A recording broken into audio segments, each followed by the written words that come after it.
Title: Whispers in the Airwaves. Chapter 1: The First Whisper.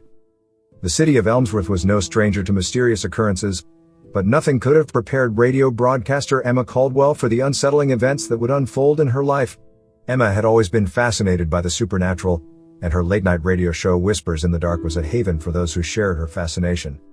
One cold, moonlit night, as Emma sat in her dimly lit studio, preparing for her show, she noticed something strange.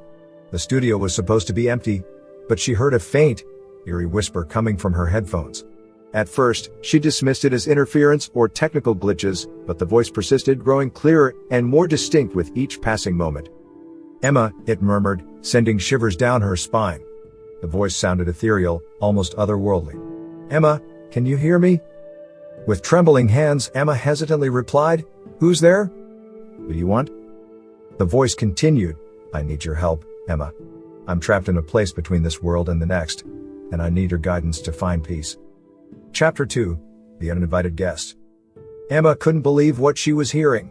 She had always been skeptical of the supernatural, but there was no denying the reality of the voice in her headphones.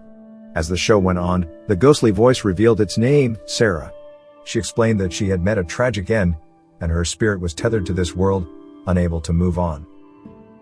Over the next few nights, Emma became a reluctant intermediary between the living and the dead. Sarah's presence grew stronger, and her story more heartbreaking. She had been a young woman in the 19th century, caught in a love affair that had ended in betrayal and murder.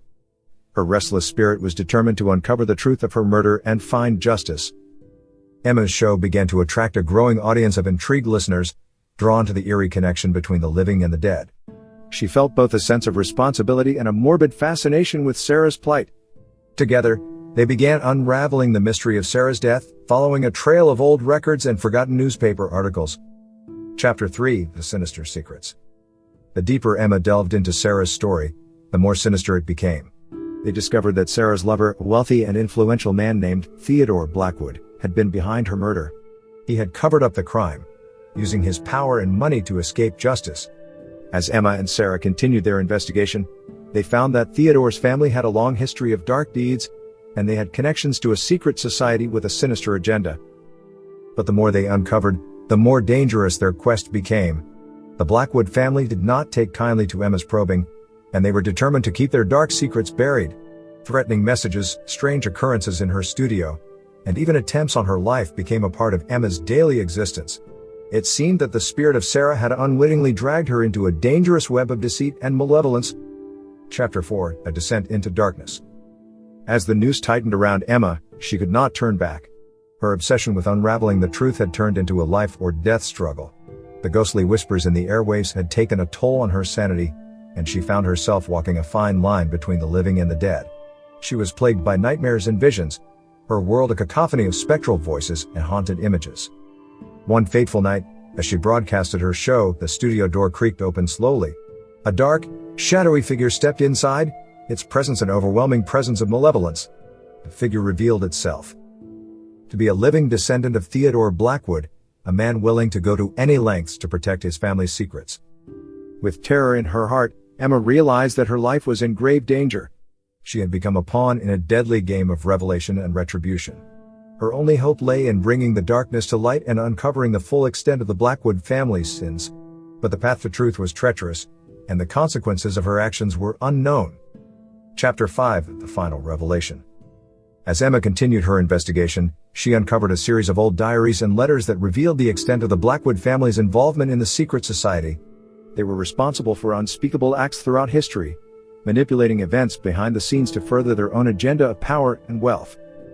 The final piece of the puzzle fell into place when Emma discovered an old journal that contained the confession of Sarah's murderer, Theodore Blackwood himself.